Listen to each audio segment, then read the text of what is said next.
ይህን ቁጥር ከስኩዌር ሩት ለማውጣት በቀላሉ ከመጨረሻ ጀምራችሁ ሁለቱን ትከፍላላችሁ ማለት ነው። እንደዚህ አድርጋችሁ ከዚያ 10 ከስኩዌር ሩት ሲወጣ 3 ጊዜ ይሆናል። እዚህ ጋርም 3 እንሰጣለን። 3 ጊዜ 3 9 ማለት ነው። እዚህ ጋር ከዚያ ትቀንሳላችሁ። 10 ሲቀነስ 9 1 ይሆናል። ከዚያ እነዚህ ሁለቱ ይወርዳሉ 124 ይሆናል ማለት ነው። ቀጣይ ይህን ቁጥር ደብል እናደርገዋለን። እጥፍ ስናደርገው 6 ማለት ነው። ከዛ እዚህ ጋርም ተመሳሳይ ቁጥር ነው የምንሰጠው።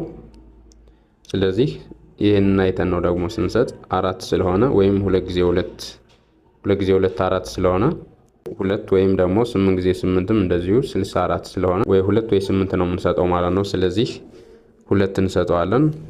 2 ጊዜ 2 4 ይሆናልናል።